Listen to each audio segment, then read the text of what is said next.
अरिहंत सिद्ध सूरी उपाध्याय साधु सर्व अर्थ के प्रकाशी मांगलिक उपकारी हैं।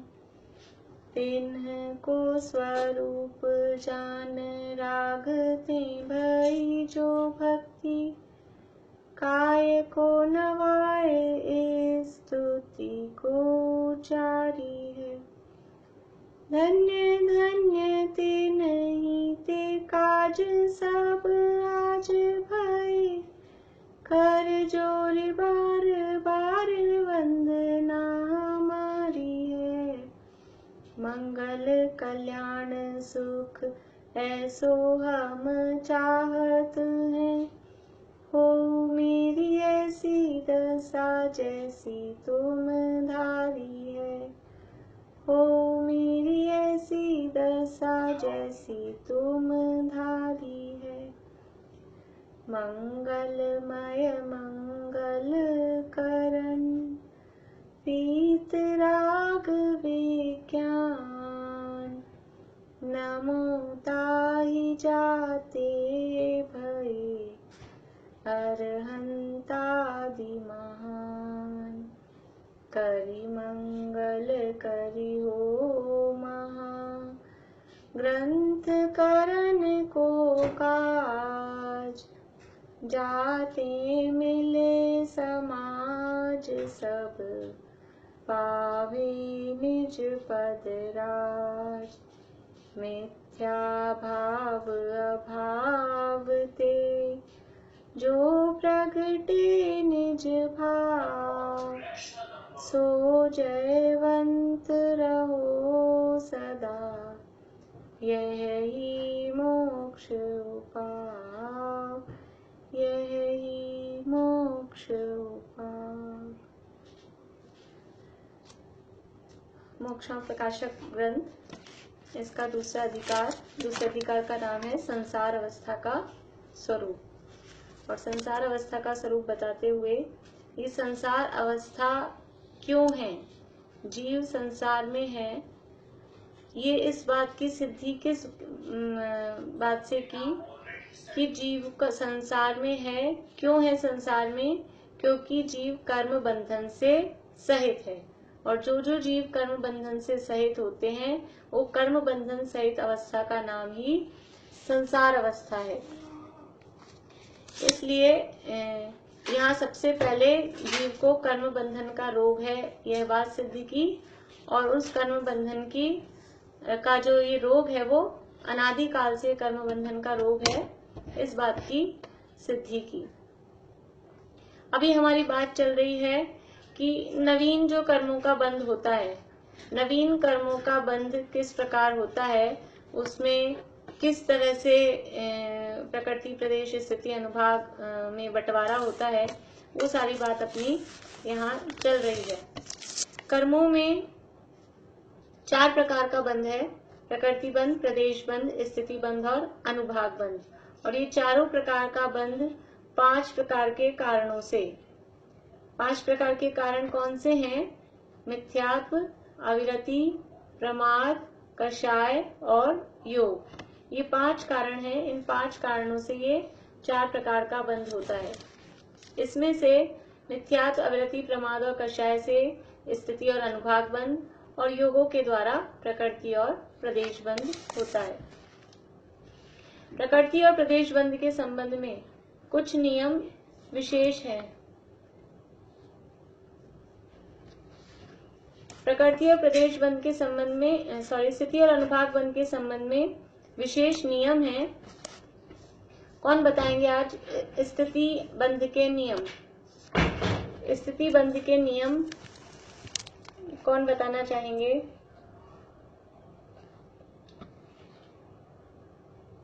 पूजा ने कल बताया था ना। ममता अभी आप बता चुके क्या?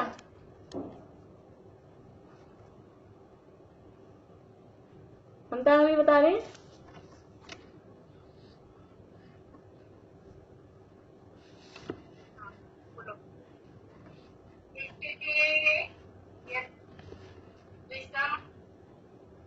स्थिति होती है, पहले तो 3 आयु है, 3 आयु है, उसको अलग करके 117 जो प्रकृति है वो पाप रूप है। बराबर। फिर उनका उस स्थिति में उनका यदि कम विभाग होता है उनका, जैसे पुण्य यदि पाप कम करेंगे तो कटाई कम करेंगे तो कम पाप बनेगा, और तीव्र करेंगे तो तीव्र बनेगा। चलो पूजा तुम बताओ, मदद करो मम्मी की। हाँ मैं बता, दो प्रकृति 117 प्रकृति होती है और तीन आयु होती है। 3 जो आयु होती है वो तो पुण्य प्रकृति होती है। हाँ। जो 117 प्रकृतियां हैं वो सब पाप रूप होती हैं। जो पाप रूप प्रकृतियां होती हैं उनमें पाप रूप प्रकृतियों में सम होता है, समप्रमाण होता है। समप्रमाण का मतलब अगर कषाय ज्यादा होगी तो स्थिति भी ज्यादा होगी, और अगर कषाय कम होगी तो स्थिति भी कम होगी। बढ़िया। और जो पुण्य प्रकृतियां होती है, पुण्य प्रकृतियों में विषम होता है। विषम का मतलब अगर स्थिति ज्यादा है, नहीं कषाय ज्यादा है तो स्थिति कम, और कषाय कम तो स्थिति ज्यादा। बढ़िया, बहुत बढ़िया। ये किसके हिसाब से है? स्थिति बंध के हिसाब से ये प्रकृतियों को हमने पुण्य पाप इस तरह से कहा है। वास्तव में वो पूरी की पूरी 117 प्रकृतियां हैं, वो सारी पाप रूप नहीं है, उसमें पुण्य पाप प्रकृतियां मिक्स हैं। लेकिन स्थिति बंध के संबंध में ऐसा हमने विभाजन किया है कि 3 जो आयु हैं, देवायु, मनुष्यायु और तिर्यंचायु, ये 3 आयु तो हैं शुभ रूप, प्रशस्त रूप या पुण्य रूप, और बाकी की जितनी भी प्रकृतियां हैं वो सब एक खाते में डाली हैं।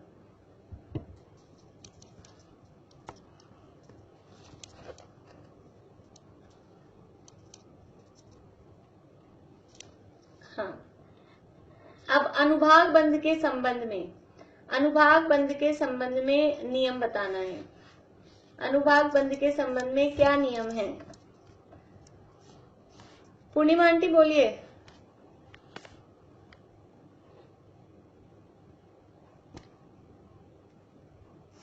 पूर्णिमा आंटी,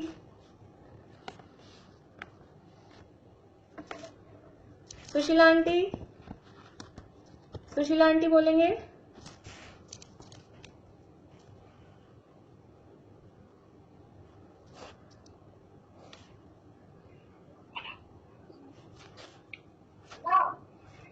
हाँ पूर्णिमा आंटी बोलिए। पूर्णिमा आंटी बोलिए।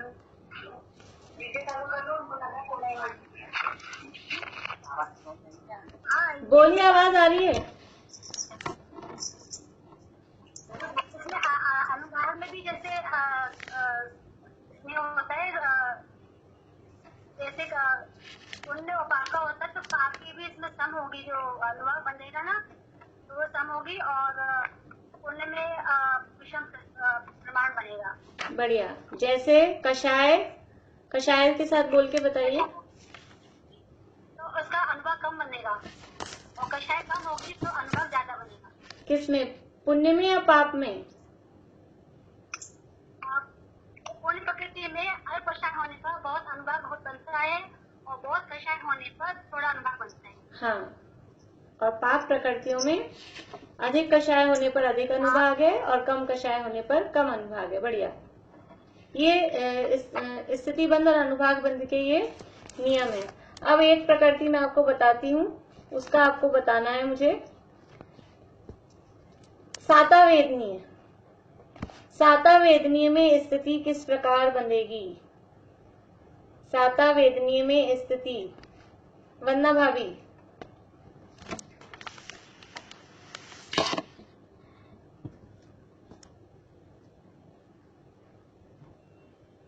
आवाज नहीं आ रही आपकी वंदना भाभी, आवाज नहीं आ रही,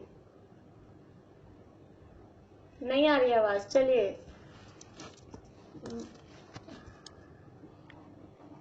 बेला भाभी बताइए, सातावेदनीय में।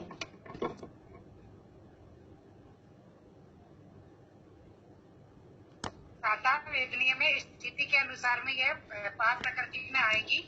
तो यहाँ पे अगर मतलब कि समप्रमाण होएगा, अगर कषाय अधिक है तो स्थिति अधिक बनेगी, और अनुभाग में ये पुण्य प्रकृति में आएगी तो यहाँ रहेगा, अगर कषाय अधिक है तो अनुभाग कम रहेगा और मतलब ये है बढ़िया बढ़िया प्रमाण में अल्प कषाय। बढ़िया। सातावेदनीय स्थिति के संबंध में तो पाप प्रकृतियों में जाएगी, तो पाप प्रकृतियों में जाएगी तो फिर सम प्रमाण चलेगा, यानी कषाय अधिक है तो सातावेदनी की स्थिति भी अधिक बंधेगी, कषाय कम है तो सातावेदनी की स्थिति भी कम बंधेगी। और अनुभाग के संबंध में सातावेदनी पुण्य प्रकृति है तो उसमें विषम प्रमाण चलेगा, यानी कि कषाय अधिक है तो सातावेदनी का अनुभाग कम होगा और कषाय कम है तो सातावेदनी का अनुभाग अधिक होगा। इस तरह से ये इनमें स्थिति और अनुभाग का निर्णय इसमें होता है। इसके बाद ये कर्मों में बंटवारा किस प्रकार होता है, ऑटोमेटिक व्यवस्था किस प्रकार की है। तो जैसा हम समझ लीजिए कंप्यूटर में फीड कर देते हैं, आजकल ये पेपर होते हैं ना अपने आराम पाठशाला के हैं या समझ लीजिए मोक्षणा प्रकाशक के जो चल रहे हैं, ऑनलाइन पेपर होते हैं। आप अपना आंसर डालेंगे, पेपर सबमिट करेंगे और पेपर सबमिट करते ही ऑटोमेटिक आपको आपका रिजल्ट पता लग जाएगा। इस तरह से ये ऑटोमेटिक सिस्टम है, उसमें पहले से सब कुछ निश्चित है, आप जो बटन दबाएंगे उसी हिसाब से, इसमें किसी की बेईमानी ने किसी ने पार्शियलिटी कर ली हो ऐसा कुछ नहीं होगा। क्यों? क्योंकि वहां उस कंप्यूटर में एक आंसर शीट भी फीड की हुई है, क्वेश्चन पेपर है, अपन सबमिट करते हैं, उसके अनुसार वो कंप्यूटर अपने को सही गलत जवाब बता देता है। तो ऐसे ही यहाँ ये और भी जितनी भी चीजें जो हम प्रोग्राम कंप्यूटर में फीड करते हैं उस हिसाब से वो कंप्यूटर बराबर हमको रिजल्ट देता है।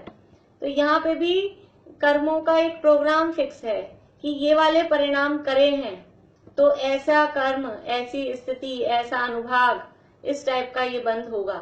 इसमें कोई बेईमानी के चांसेस नहीं है कि किसी ने पार्शियलिटी कर ली, कि कोई बेईमानी, कुछ नहीं। कोई भी हो व्यक्ति, शलाका पुरुष हो, गरीब व्यक्ति है तो उसको पुण्य नहीं बन सकता है, निगोदिया है तो उसको पुण्य नहीं बन सकता है, और ये तीर्थंकर है तो इनको पाप नहीं बन सकता है।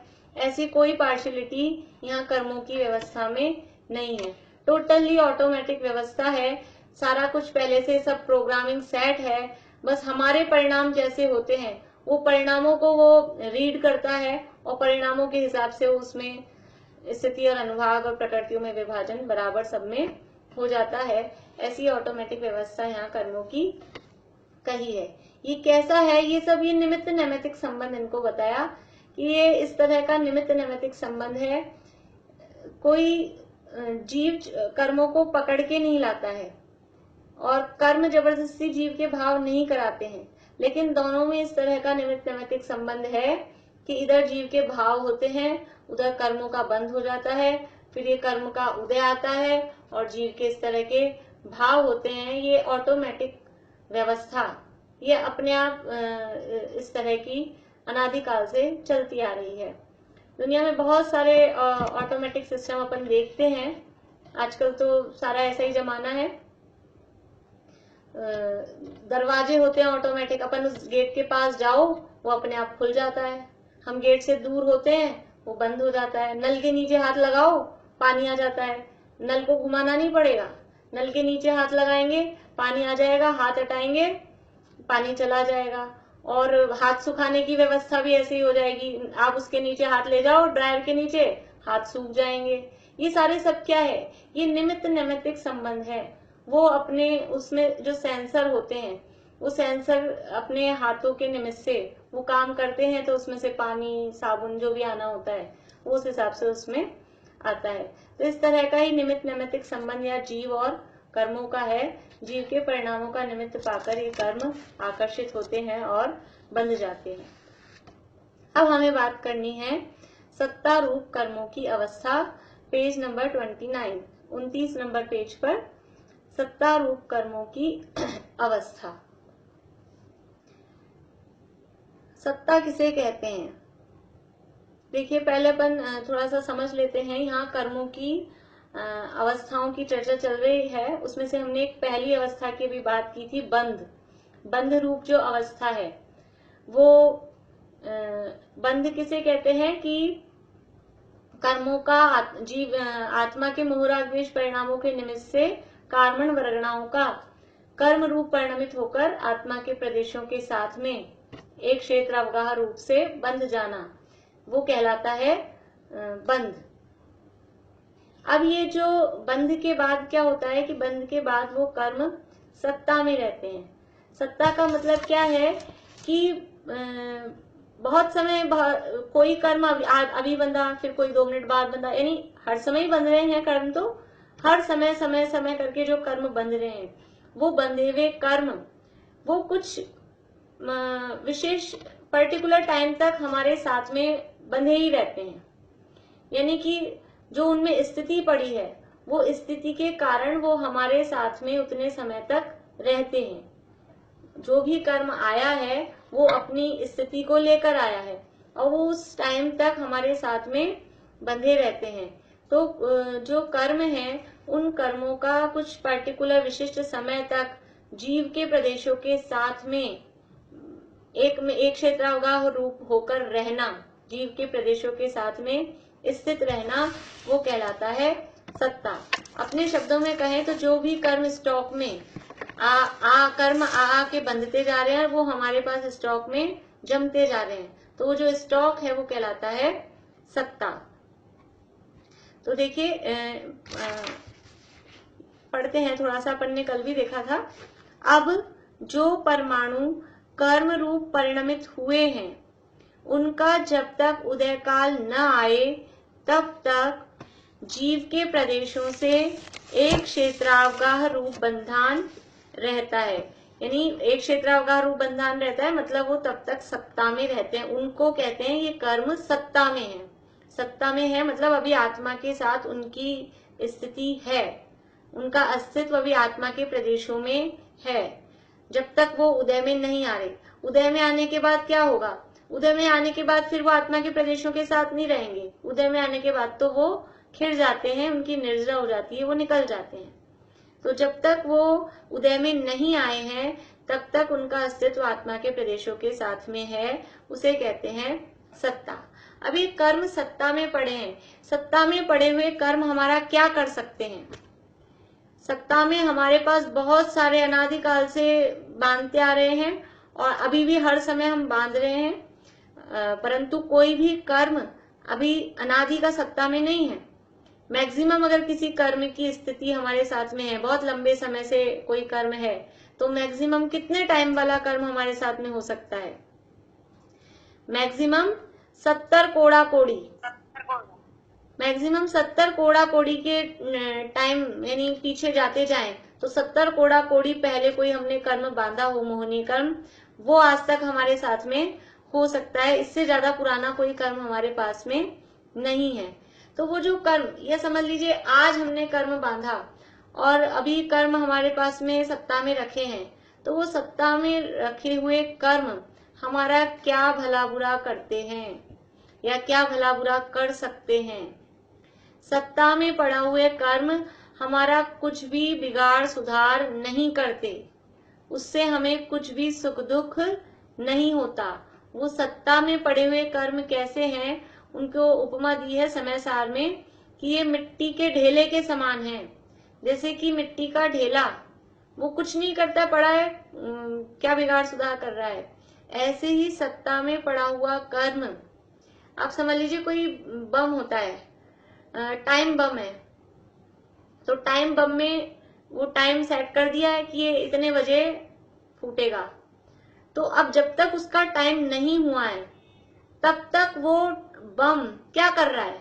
जब तक उसका उसमें टाइम सेट कर दिया 11 बजे इसको फटना है, अब जब तक 11 नहीं बजे हैं तब तक वो बम हमारा क्या कर सकता है? कुछ नहीं है। वो जैसे कुछ समझ लीजिए कोई भी सामान, कोई भी टुकड़ा, कोई भी पदार्थ होता है, वैसे वो पड़ा है। अब उसमें जो हमने टाइम सेट कर दिया, देखिए स्थिति अपनी सेट हो गई कि 11 बजे इसको आना है, ये समझ लीजिए उसकी स्थिति हो गई। और उसमें अनुभाग की कितनी तीव्रता से वो फटेगा, कितनी उसमें पावर है, ये उसमें अनुभाग होगा। अब उस जो बम है उस बम में हम कुछ कर सकते हैं, यानी 11 बजे से पहले, जैसे पिक्चरों में दिखाते हैं कि वो कहीं पुरानी जो पिक्चर्स थी उनमें इस तरह का दिखाते थे कि वो टाइम बम कहीं जाके मंत्री जी की कुर्सी के नीचे सेट कर दिया। अब किसी को, हीरो को पता लग गया कि मंत्री जी की कुर्सी के नीचे वो टाइम बम सेट है, तो अब क्या करते हैं वो सारे, उनकी मंडली मिलके, कि वो जितने बजे फटने वाला है, हाँ, जितने बजे का उसका टाइम है उससे पहले उसको जाके उसके तार निकाल देना, उसको डिफ्यूज कर देना, ये सारा काम उससे पहले कुछ भी कर सकते हैं। जब तक उसका टाइम उदय में आने का, उसका फल देने का जो उसका टाइम है, जब तक वो टाइम नहीं आया उससे पहले हम जो चाहें वो उसमें कर सकते हैं। लेकिन उसका टाइम आ जाएगा तो क्या होगा, फिर तो फट ही गया। अब फटने के बाद आप क्या करोगे उसको। ऐसे ही जब तक अभी वो उदय में, यानी कर्म, वो बम फटा नहीं है ना, उससे पहले कोई डर लगता है उससे। जो बम फटने वाला है उसमें तो उसके तो हाथ लगाएंगे, अभी फट रहा है तो अपने धज्जियां पर खच्चे उड़ जाएंगे।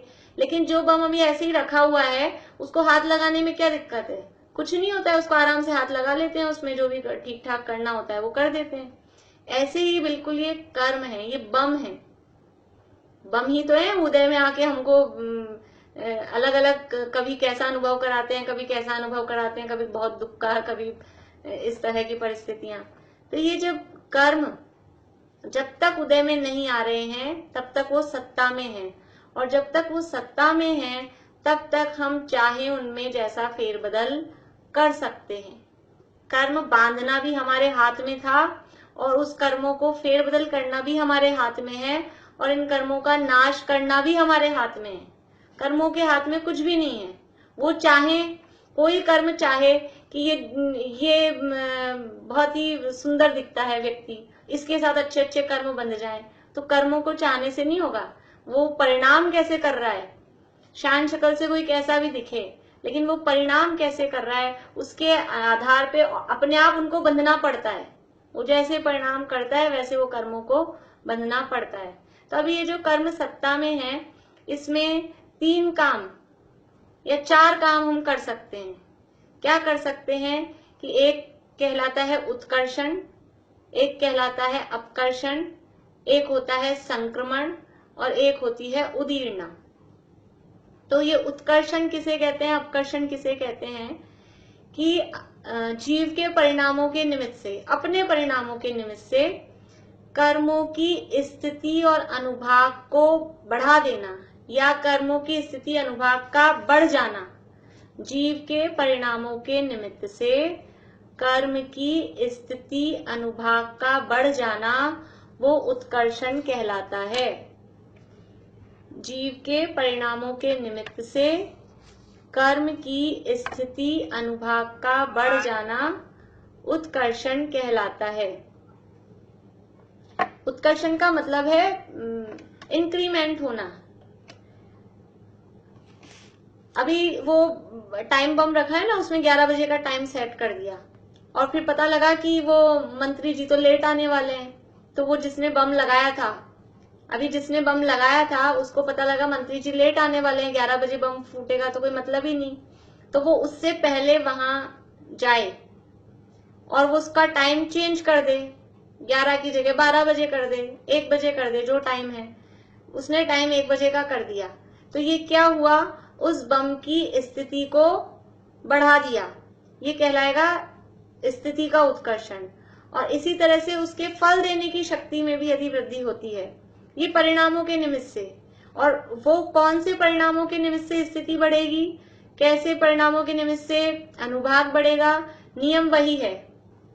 स्थिति और अनुभाग बढ़ने के बंधे हुए कर्मों में, सत्ता में रखे हुए कर्मों में भी यदि स्थिति और अनुभाग बढ़ेगा तो नियम वही है। जो 3 प्रकृतियां अलग हैं, 117 प्रकृतियां अलग हैं, वो स्थिति के संबंध में है, और जो पुण्य प्रकृतियां और जो पाप प्रकृतियां अनुभाग के संबंध में है, वो अनुभाग के संबंध में।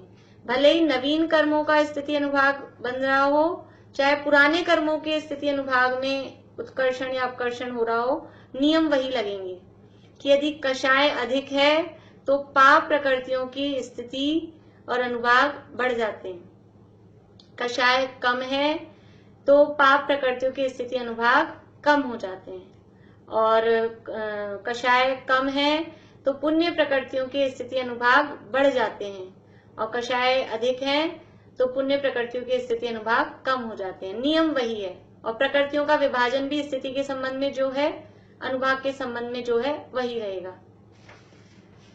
तो जीव के परिणामों के निमित्त से कर्मों की स्थिति और अनुभाग का बढ़ जाना वो कहलाता है उत्कर्षण। हमने कोई परिणाम किया, हमने समझ लीजिए कि अभी कोई पहले पाप का समझ लेते हैं कि हमने कोई पाप परिणाम किया, और वो पाप परिणाम समझ लीजिए मंद था, उससे हमको किसी पाप प्रकृति की स्थिति बंधी 10 साल और अनुभाग बंधा समझ लीजिए, अपन समझने के लिए समझ रहे 2 किलो, स्थिति बंधी 10 साल और अनुभाग बंधा 2 किलो, किलो में ऐसे समझने के लिए, ये किसी हमारे परिणाम के निमित्त से। फिर क्या हुआ कि हमने उस परिणाम को और बढ़ाया, हमने अपने उस पाप परिणाम को, कषायों को और वृद्धि किया, और उसके बारे में समझ लीजिए हमने किसी को चाटा मारा था, और 2 चाटे मार के छोड़ दिया, और फिर बाद में घर आके सोचा कि इसको तो ऐसे मारना चाहिए था, ऐसे मारना चाहिए था, इतनी बुरी तरह मारना चाहिए था, ऐसा हमने परिणाम किया। तो क्या हुआ कि हमने वो जो पाप बांधा था, उस पाप की स्थिति 10 साल की जगह हमने 15 साल कर ली, और वो जो 2 किलो था उसकी जगह हमने अनुभाग को 4 किलो कर लिया। तो ये कहलाएगा पुराने बंधे हुए, उत्कर्षण, अपकर्षण, संक्रमण, उदीरना, ये पुराने बंधे हुए कर्मों में होगी। जो कर्म अभी सत्ता में है, उन सत्ता में पड़े हुए कर्मों की स्थिति इस तरह से बढ़ सकती है। इसी तरह से पुण्य की भी स्थिति बढ़ सकती है। हमने कोई समझ लीजिए कोई फंक्शन था, समझ लीजिए अक्षय तृतीया का दिन था, और हमने कुछ दान लिखाया, और हमने दान में लिखा दिए 1000 रुपए, और फिर है ना घर आके अपने को बहुत पश्चाताप हुआ कि हमने 1000 कम लिखा है, हमको तो 5000 लिखाने चाहिए थे, और अंदर से बहुत ऐसी भावना हो रही थी कि नहीं, हमको 5000 ही देने चाहिए, और ये काम तो बहुत अच्छे से होना चाहिए। इस तरह के हमारे भाव हुए, तो हमने जो 1000 रुपए देके जो पुण्य बांधा, उसकी स्थिति बांधी और अनुभाग बांधा, वो जितना बंधा होगा, फिर बाद में हमने वो परिणाम और विशुद्धि किया और उसकी प्रशंसा की, तो वो जो हमारा पुण्य बंधा है उसकी स्थिति समझ लीजिए स्थिति में कमी हो या जैसी भी रहे, और अनुभाग उसका बढ़ जाए, वो यथा योग्य परिणामों के निमित्त से होता है, जो भी जैसा होना हो। तो उसके ये जो अनुभाग बढ़ गया, स्थिति बढ़ गई, वो कहलाएगा उत्कर्षण। जीव के परिणामों के निमित्त से कर्म की स्थिति और अनुभाग का बढ़ जाना। ऐसा भी हो सकता है अकेले स्थिति में उत्कर्षण हो, अनुभाग में नहीं हो, अकेले अनुभाग में हो, स्थिति में नहीं हो, जैसा भी जो भी परिणामों के निमित्त से होना है, वो अगर बढ़ रहा है तो कहलाएगा उत्कर्षण। और इसका अपोजिट अगर हो रहा है, हमारे परिणामों के निमित्त से कर्मों की स्थिति और अनुभाग कम हो रहे हैं, स्थिति कम हो रही है या अनुभाग कम हो रहे हैं, तो वो कहलाएगा अपकर्षण। अपकर्षण का मतलब है घट जाना। अभी वो टाइम बम हमने लगाया 11 बजे का, और पता लगे कि मंत्री जी तो जल्दी आने वाले हैं, तो वो जो विलेन है टाइम बम लगाने वाला, वो क्या करेगा, फिर वो ये कोशिश करेगा, वो जल्दी से जाएगा और उसका टाइम जाके कम कर देगा।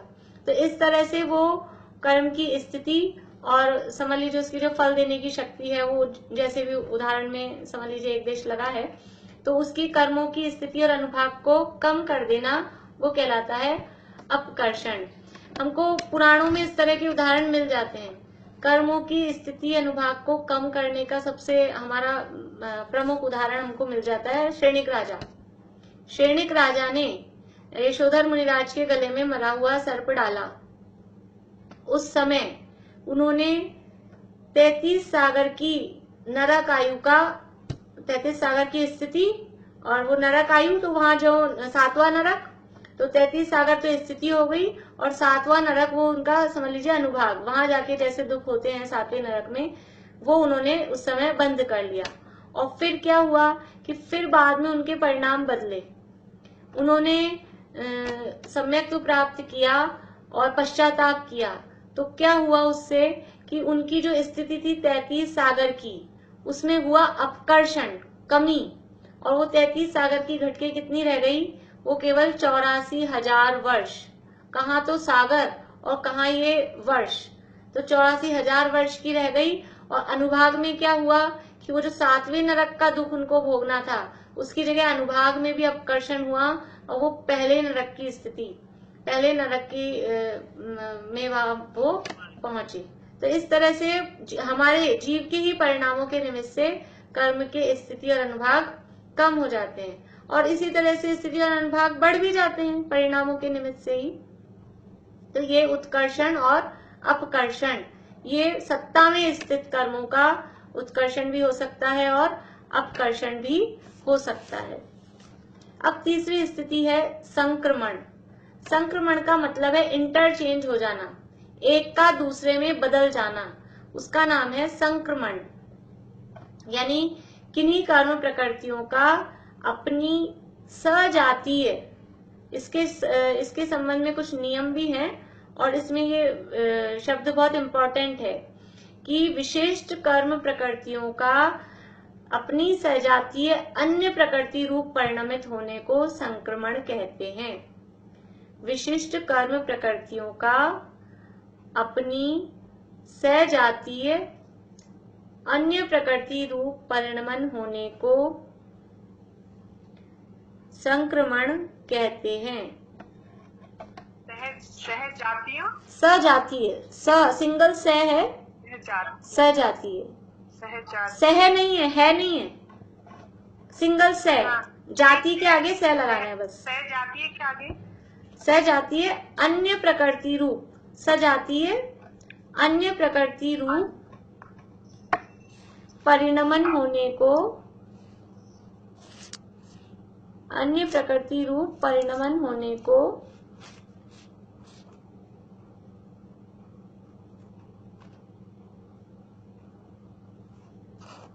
सजातीय अन्य प्रकृति रूप परिणमन होने को संक्रमण कहते हैं। अब इसमें क्या होता है कि कोई कर्म, एक कर्म है वो दूसरे कर्म रूप बदल जाता है। अभी तक तो हमने देखा था कि उनकी स्थिति अनुभाग या तो बढ़ रहे थे या कम हो रहे थे। अब कुछ ऐसा होता है कि जीव के परिणामों के निमित्त से ही, इसमें भी वही है, पहले तो जीव के परिणामों के निमित्त से, तो जीव के परिणामों के निमित्त से पाप कर्म पुण्य में बदल सकता है, पुण्य कर्म पाप में बदल सकता है। ये सब जीव के परिणामों के निमित्त से हो जाता है। तो ये जो कर्मों का आपस में बदलना है, इसे कहते हैं संक्रमण। लेकिन ये संक्रमण किस में होगा? चाहे जो कोई कर्म, चाहे किसी कर्म में नहीं बदलेगा, उसके लिए इसलिए शब्द दिया है सजातीय। सजातीय का मतलब है कि मूल प्रकृतियों में नियम है, ये लिख लीजिए आप लोग चाहे, संक्रमण के नियम।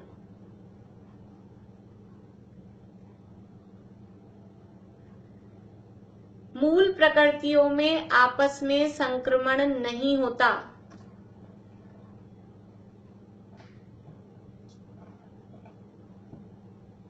मूल प्रकृतियों में आपस में संक्रमण नहीं होता। मूल प्रकृतियां कौन सी हैं मोनिका भाभी? मूल प्रकृतियां कौन सी हैं? मूल प्रकृतियां वो 8 कर्म जो, हाँ, बराबर सही है। जो 8 कर्म हैं, ज्ञानावरण, दर्शनावरण, मोहनी, अंतराय, वेदनी, आयु और नाम गोत्र, ये कहलाती हैं मूल प्रकृतियां। तो मूल प्रकृतियों में आपस में संक्रमण नहीं होता। मतलब क्या है कि ज्ञानावरण की जो, यानी हमने प्रदेश पंथ का बंटवारा देख लिया था, ये जो संक्रमण हो रहा है ये सब सत्ता में स्थित कर्मों का हो रहा है। सत्ता में स्थित का मतलब है कि उनमें प्रकृति प्रदेश का विभाजन, स्थिति अनुभाग का विभाजन हो चुका है। तो ज्ञानावरण में जितने परमाणु आए हुए हैं, जो भी कारमान वर्गणाएं ज्ञानावरण रूप परिणमित हुई हैं, अभी हो चुकी हैं, वो कारमान वर्गणाएं हमारे किसी भी परिणाम का, कोई भी ऐसा परिणाम हो, लेकिन मतलब हमारे कोई भी ऐसा परिणाम नहीं हो सकता कि वो ज्ञानावरण के जो कर्म वर्गणाएं हैं अभी जो हमारे साथ बंधी हुई हैं, वो बदलकर मोहनीय रूप हो जाएं, या वो बदल के दर्शनावरण रूप हो जाएं, या वो बदल के साता वेदनीय रूप हो जाएं। ऐसा कभी नहीं हो सकता। जो मूल प्रकृतियां हैं उन मूल प्रकृतियों में आपस में चेंजेस नहीं होते, मूल प्रकृतियों में चेंजेस नहीं होते। तो फिर क्या होता है, उत्तर प्रकृतियों में आपस में संक्रमण होता है। उत्तर प्रकृतियों का मतलब क्या है कि जो ज्ञानावरण की 5 भेद हैं, मति ज्ञानावरण, शुद्ध ज्ञानावरण, अवधि ज्ञानावरण, मनः परय ज्ञानावरण और केवल ज्ञानावरण, ये ज्ञानावरण के 5 भेद हैं। तो इन 5 भेदों में आपस में संक्रमण हो सकता है। यानी कि हमने किसी परिणाम के निमित्त से मति ज्ञानावरण बहुत ज्यादा उसमें समझ लीजिए उसका स्थिति अनुभाग और उसके प्रदेश बहुत सारे बांधे थे। तो अब फिर हमने परिणाम सुधारे तो वो मति ज्ञानावरण का समझ लीजिए अवधि ज्ञानावरण, मनः परय ज्ञानावरण में, शुद्ध किसी में भी इनमें आपस में चेंज हो सकता है, इनमें आपस में संक्रमण हो सकता है। लेकिन ज्ञानावरण का दर्शनावरण में या और किसी प्रकृति रूप परिणमन नहीं हो सकता। तो मूल प्रकृतियों में संक्रमण आपस में नहीं होता, उत्तर प्रकृतियों में संक्रमण हो सकता है। ये एक नियम हुआ।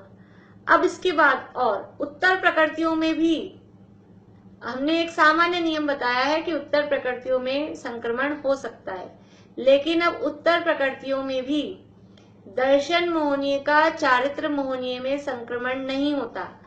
यद्यपि दर्शन मोहनीय और चारित्र मोहनीय ये मोहनीय कर्म की ही उत्तर प्रकृतियां हैं। मोहनीय कर्म के ही 2 भेद हैं, एक दर्शन मोहनीय और एक चारित्र मोहनीय। लेकिन मोहनीय कर्म में ऐसा ये समझ लीजिए अपवाद है कि दर्शन मोहनीय का चारित्र मोहनीय में संक्रमण या परिवर्तन नहीं होगा। चारित्र मोहनीय की कोई कषाय है तो वो कषाय का मिथ्यात्व रूप संक्रमण नहीं होगा, मिथ्यात्व का किसी अनंतानुबंधी आदि कषाय रूप संक्रमण नहीं होगा।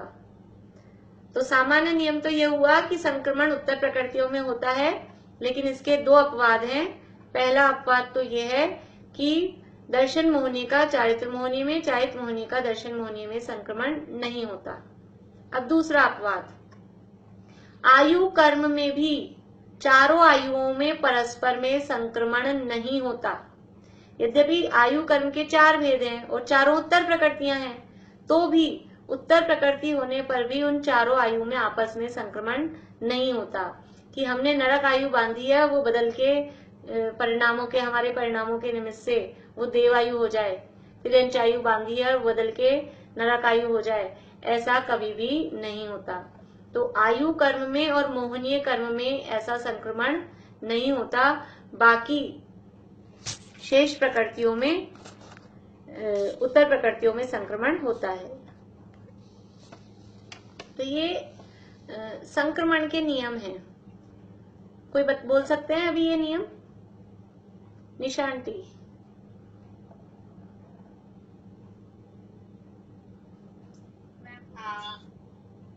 आयु कर्म में आपस में मूल प्रकृतियों में संक्रमण नहीं होता है।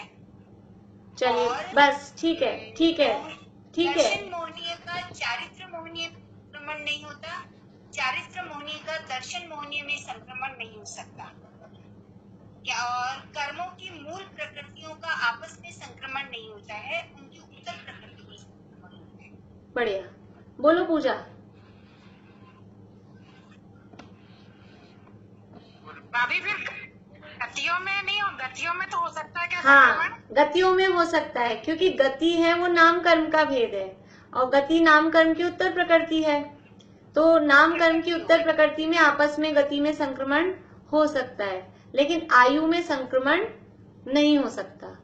तो ये जो हमारे परिणामों के निमित्त से हम बोलते हैं ना, पाप पुण्य में बदल जाता है, पुण्य पाप में बदल जाता है, तो ये मुख्य रूप से पाप पुण्य का विभाजन अघातिया कर्मों में ही है।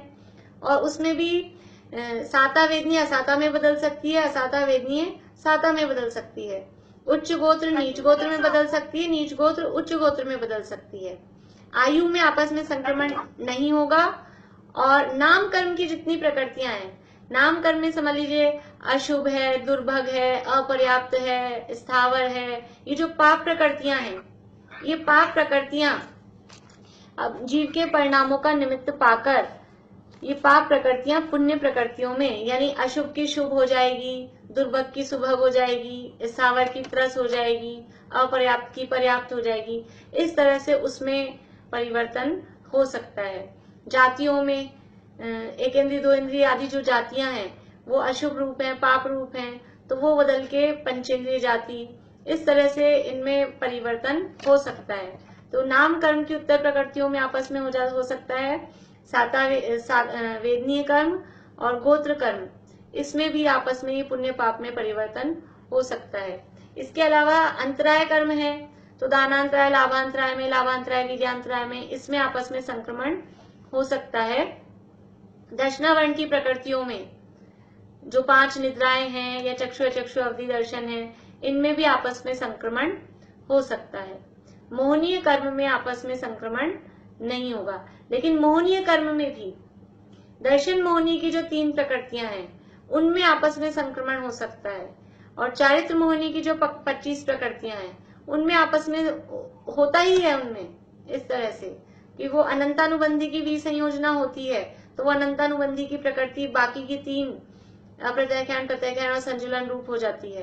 तो चारित्र मोहनीय में आपस में हो जाएगा, दर्शन मोहनीय में आपस में हो जाएगा, लेकिन दर्शन मोहनी चारित्र मोहनी में और चारित्र मोहनी दर्शन मोहनी में परिवर्तित नहीं होगी। चलिए, पूजा कल पूछेंगे आपसे। अभी तो ये हमारी बात हुई है सत्ता में जो कर्म स्थित हैं उनमें आपस में क्या होता है। तो उनमें सत्ता वाले जो कर्म है उनमें उत्कर्षण भी हो सकता है।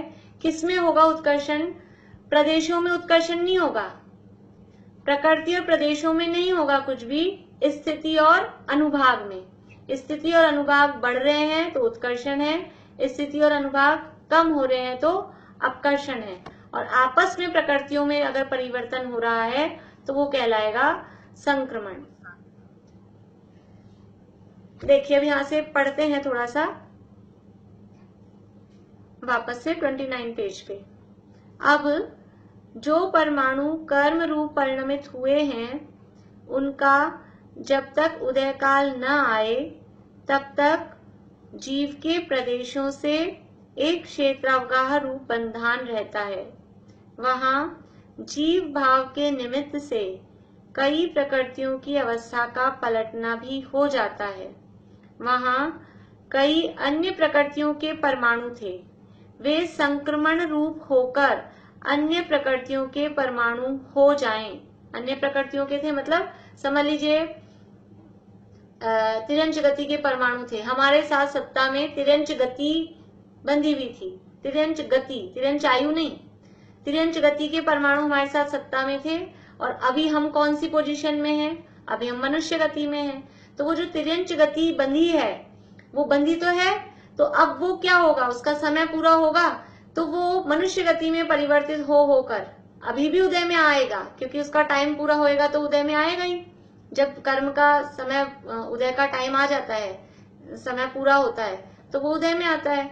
तो तिरंच गति का अगर अभी उदय का काल आ रहा है तो वो तिरंच गति के जो परमाणु हैं वो तिरंच गति के परमाणु मनुष्य गति रूप परिणमित होकर उदय में आते जाते हैं।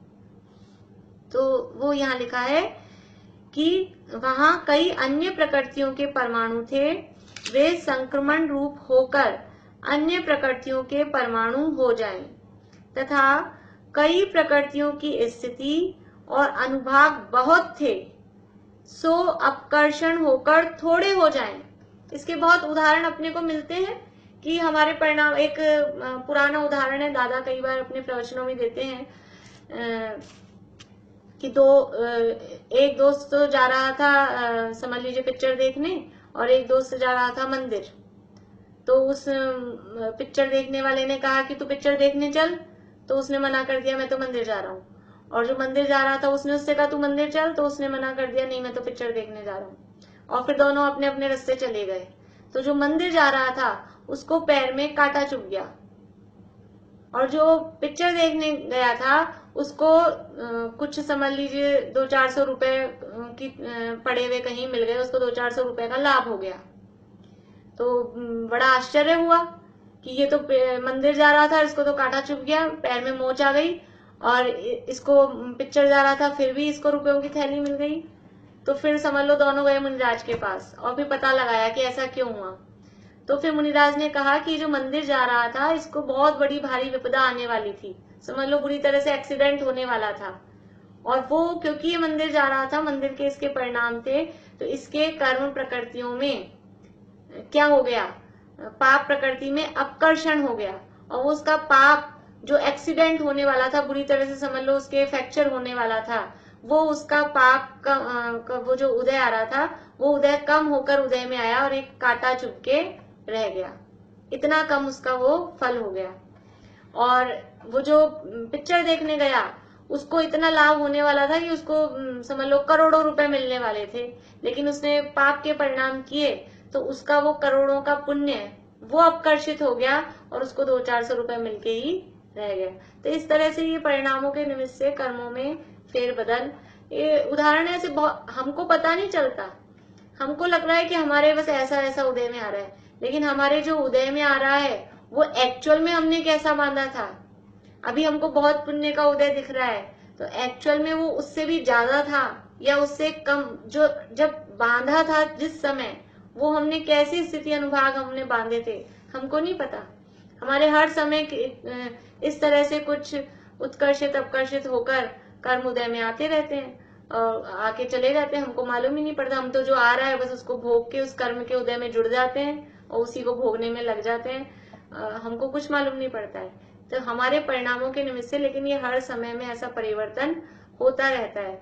इसलिए यदि हमने कर्म बांध भी लिए हैं, मान लीजिए आज से पहले तक, अभी से पहले तक हमने बहुत पाप कर लिए, बहुत पाप बांध लिए, तो भी कोई घबराने वाली बात नहीं है, क्योंकि हमारे एक समय के परिणाम से ही वो सारे बंधे हुए जो कर्म है, कितनी स्थिति कितनी अनुभाव हो, वो सब बदल सकता है।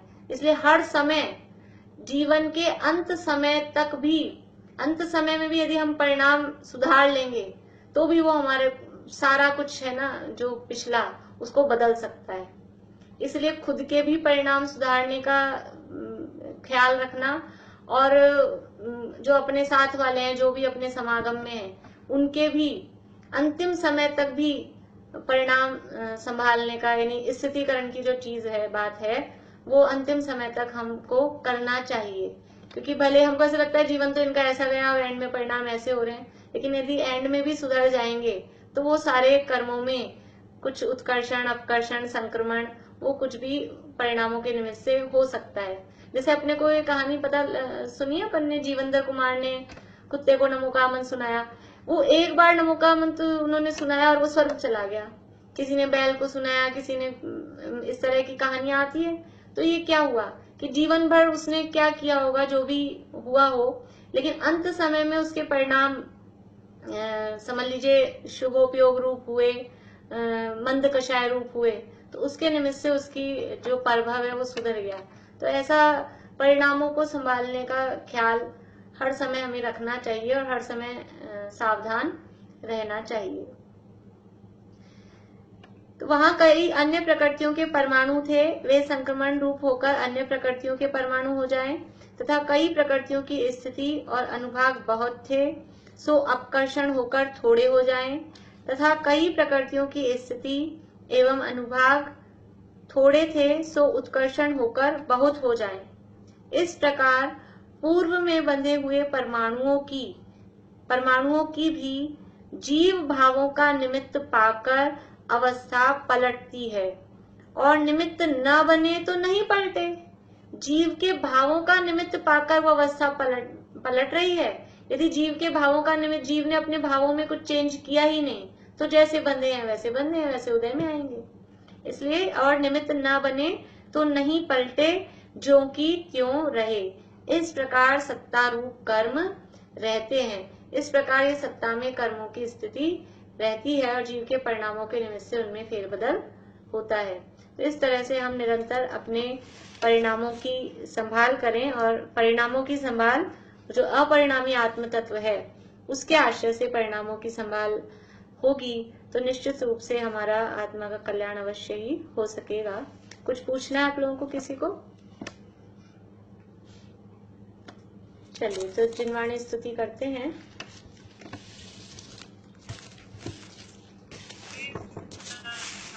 परिवर्तन होगा। हाँ जी, सत्ता सत्ता में ज्योति। हाँ बुआ, हेलो, हाँ बुआ बोलिए, आवाज आ रही है। ये सत्ता वाले जो सत्ता वाले कर्म है उन्हीं में होगा। हाँ उन्हीं में होगा, आकर्षण अपकर्षण सत्ता वाले कर्मों में ही होगा। जो वर्तमान में तो जो बंध रहे हैं वो तो हमारे परिणामों के निमित्त से अभी जैसे परिणाम है उसके हिसाब से उनमें स्थिति अनुभाग पड़ेगा ही। अब जो पहले बंध चुके उसमें ही बढ़ना घटना होगा। वो नए नवीन हो रहा है। नवीन में तो जैसा होना है वैसा होगा। नवीन तो बंध ही रहे हैं, नवीन में बनते बनते तो क्या कहेंगे हम उसको, उत्कर्षण कैसे कहेंगे? उत्कर्षण तो जब कहेंगे ना कि जब पहले कुछ बंधा हुआ है फिर कहें कि अब बढ़ा, तब उत्कर्षण कहा जाएगा। पहले से ही वो उतना बड़ा बंधा तो उसको, वो तो बंधा ही पहले से ही उतना है। भले ही अभी हमारे परिणाम बहुत समझ लीजिए खराब हो रहे हैं तो पहले से स्थिति अधिक से अधिक बंध गई है तो बंध गई है। उत्कर्षण तो ये है कि पहले स्थिति कम बंधी है, अब हमारे परिणामों के निमित्त से वो स्थिति बढ़ जाए या अनुभाग बढ़ जाए तो वो उत्कर्षण कहलाएगा। तो ये उत्कर्षण अपकर्षण संक्रमण ये सत्ता वाले कर्मों में ही होता है। हाँ, तो जो कोड़ा कोड़ी के बंद हुए 30 कोड़ा कोड़ी उनमें हो रहा है ये सब। हाँ हाँ जो भी बंद हो रहा है। हाँ, वो जो इतने इतने बंदे हैं ना उनमें ये सब हो जाता है।